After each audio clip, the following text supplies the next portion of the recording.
The 2,400-kilometer-long Himalayas include the highest peaks, beautiful landscapes, and some of the most contentious areas in the world. The mountainous region separates two rising superpowers that contain over a third of the planet's population, and there's a big problem. It's not well demarcated. There are not signposts everywhere. It's not even very well populated. Very few people live up there. It's very tricky to have a sense of who's controlling what bits of that. It's a very long border, and it's very easy for accidents to happen.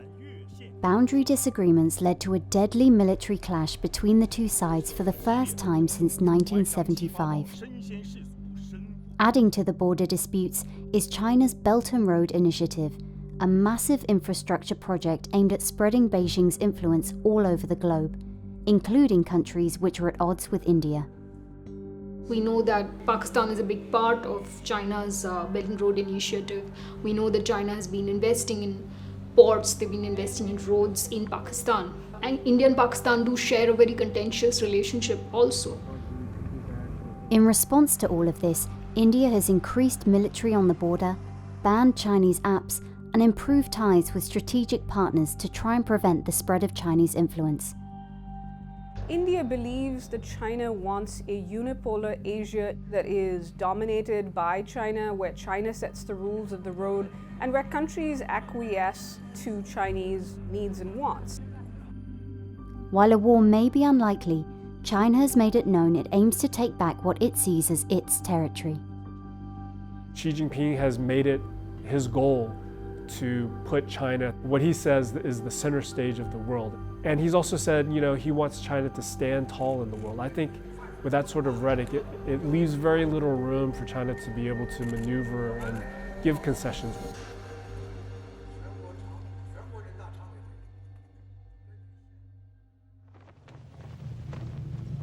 The late 1940s saw China's communists overthrow the ruling government to form what it is today, the People's Republic of China. And the hero of the revolution was Mao Zedong.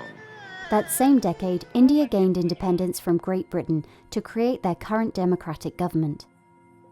India was one of the first countries to recognize the People's Republic of China, and they did have the first few years where India and China really did partner with each other and saw each other as countries that could move forward together. There was a little bit of an Asia for Asians or India-China brothers kind of atmosphere, or at least friends.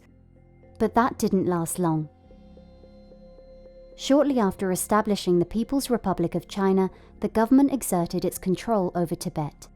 During the revolution in which the Chinese Communist Party took control of the country, in the late 50s, they then sent troops into Tibet to take control of that region, which had been semi-autonomous, semi-independent up until that point. As a result of that, the Dalai Lama in 1959 fled to India, took refuge in India. The Dalai Lama declared that his escape would not have been possible without the loyal support of his people. Although they'd signed an agreement meant for both sides to respect each other's territorial integrity, India and China began to confront each other on the border. China became convinced then that not only was India at fault for accepting the Dalai Lama and these refugees, but also accused India of actually colluding with the US and the UK to engineer his escape. And so by the early 60s, you really saw a relationship where there was very little trust and a sense that the agreement had essentially kind of broken down, or as far as India was concerned, was not being respected by Beijing.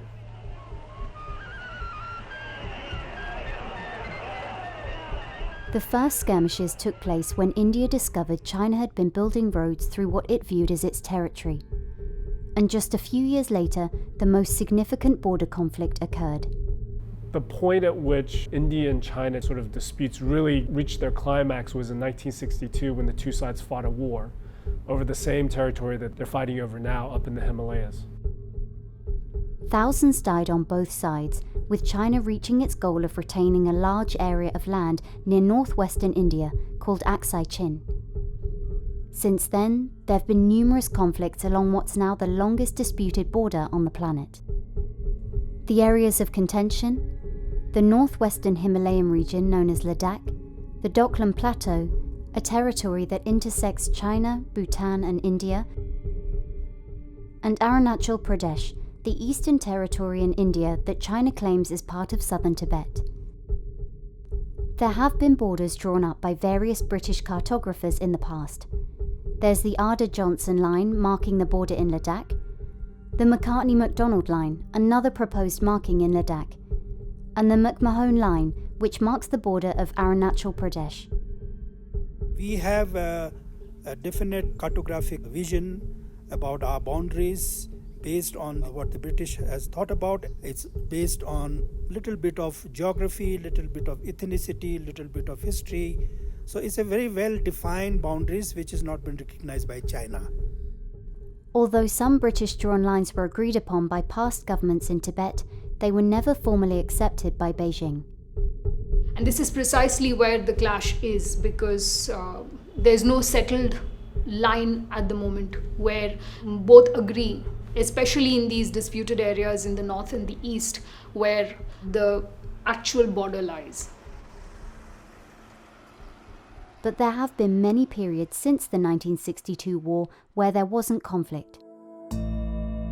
What they did between 1993 and 2012-2013, in the two-decade period, they set up a series of agreements which essentially established that a lot of those territories that both countries claim would be both man's land, so to speak. Neither side would disturb the status quo. Both sides would get to patrol those regions, and both sides would not establish a permanent presence in the region.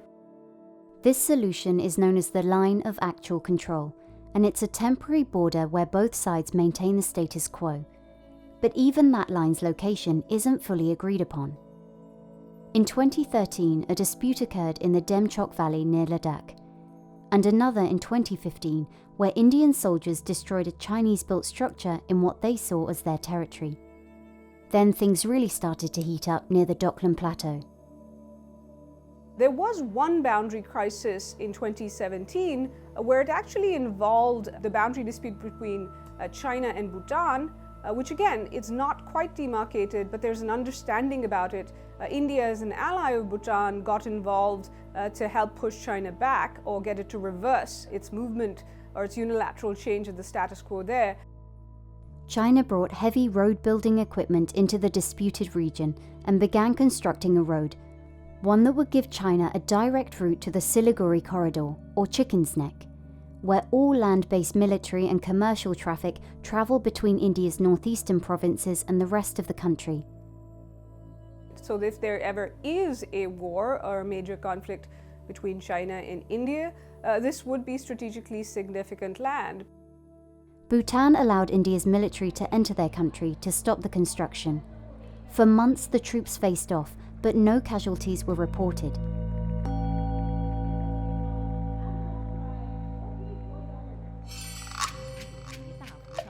After that incident, India and China appeared to have put their differences behind them.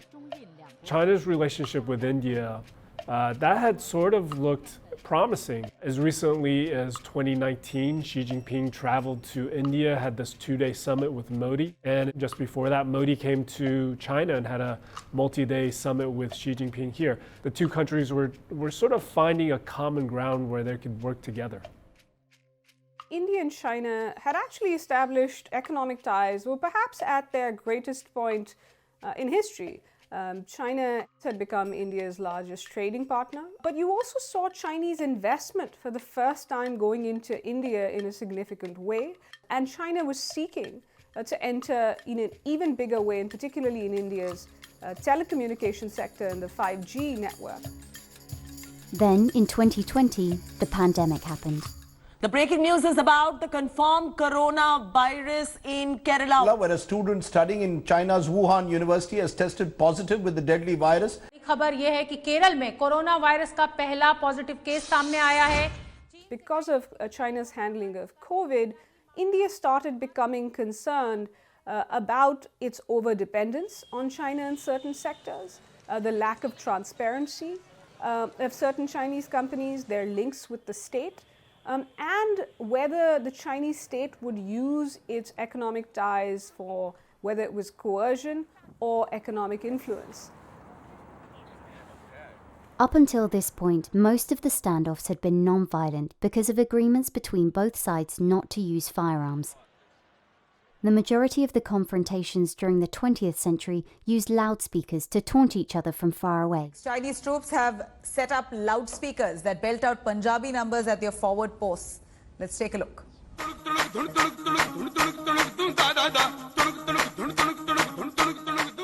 But soon after the pandemic broke out, the border confrontations turned deadly.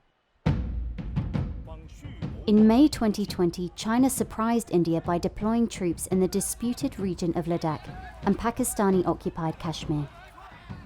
China says India's recent construction of roads, tunnels, and the refurbishment of airfields in the area along the border changed the status quo and forced China to respond. 中印边境地区发生的有关事态是非曲直是十分清楚的，责任完全在印方。中方一贯严格地遵守中印两国签署的协议规定。After weeks of skirmishes, 20 Indian soldiers and at least 4 Chinese soldiers died in hand-to-hand combat.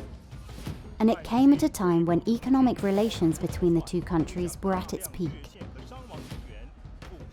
This is a question that continues to baffle a number of experts who focus both on China and India. Why would Beijing essentially put at stake a relationship with India that has been growing in importance and that China has in part pursued to keep a country like India away from its main adversary, the US? Why would China put this at risk? And the answers that we have had are kind of twofold. One, they believed that this was a tactically significant piece of territory and that they did not anticipate the backlash from India. They thought, like in other parts of Asia, that they would essentially establish their claims, then India would accept that, and that they would go back to business as usual. Although the confrontation ended, building along the border didn't. In early 2021, China completed the construction of a new village high in the mountains near the Doklam Plateau called Pangda. The latest addition to a handful of villages China has built to fortify the Tibetan borderlands. But there's another problem. Some of these villages are located inside land claimed by Bhutan.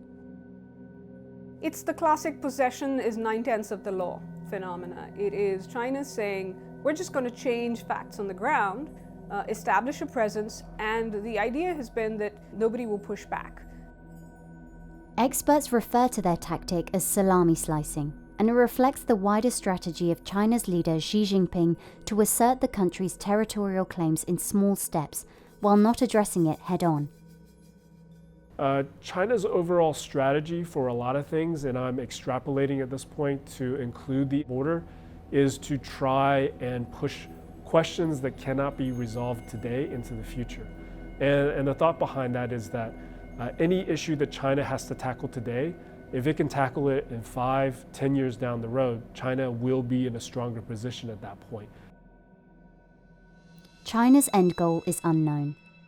But considering the sparsely populated, inaccessible areas along the border, the reasons for claiming new territory seem to be less about wanting the land for economic or strategic military reasons.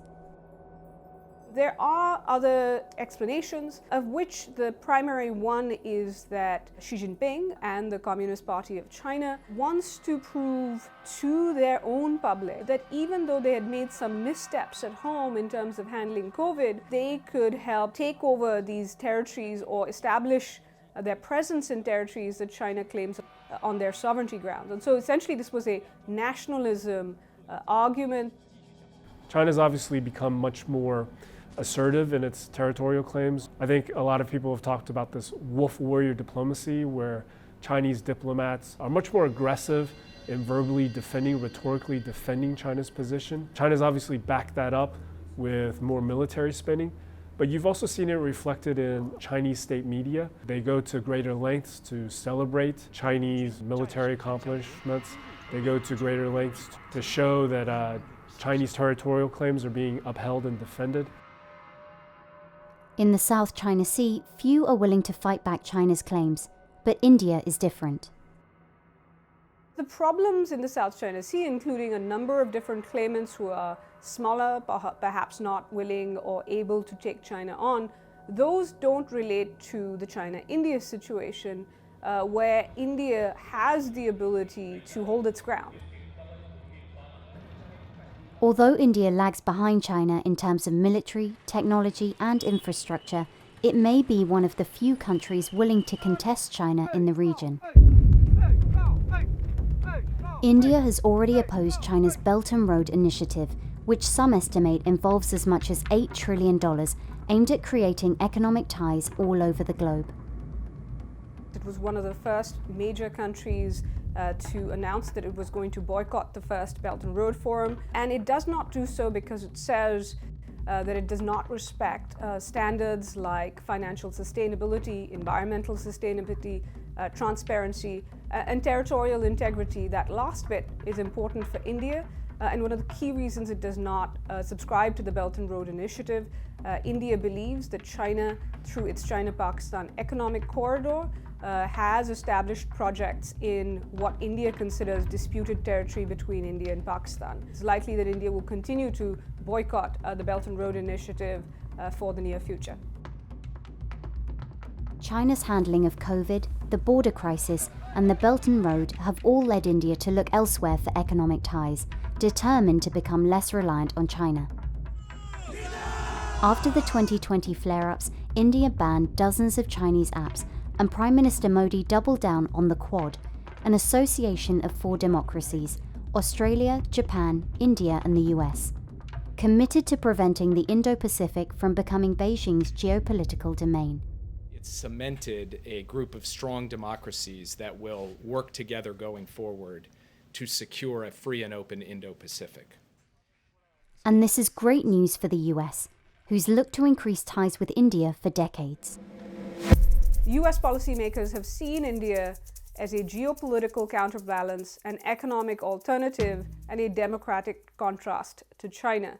Even if it's not an ally, and the fact that it does have a rivalry with China, that China would have to dedicate a certain amount of its own resources in defending against India or in tackling India. And so that in and of itself could help with the balance of power in the Indo-Pacific. And therefore, they have also talked about not just approving of India's rise, that it is in US national security interest to support India's rise. If you look at India, the pace of growth, the size of the population, it's a huge market. You have Chinese companies like TikTok, Huawei, all of which thought they were going to have big businesses in India, and that's obviously changed in the recent past. Although India has a history of non-alignment dating back from the Cold War, the intense standoff in recent years may have finally pushed them to choose sides. The US and India have a lot to gain if they can hold the line against China, and much to lose if they can't. I think the Chinese do see as the greater issue here India sort of forming this alliance with the US, joining the Quad. I think Beijing is calibrating its response to the border dispute to try and to defend its territorial claims, but also not to do so much that it pushes India into the American embrace. We will work together closer than ever before. The best case scenario for how this plays out between India and China is they resolve the border dispute, they pull their troops back, trade resumes, but I think that is also a very unlikely outcome given the recent Indian participation in the Quad, given how much effort the US has put into strengthening that relationship and how poorly the relationship between China and the US has gone. It does seem unlikely that India and China are going to have happy days anytime soon.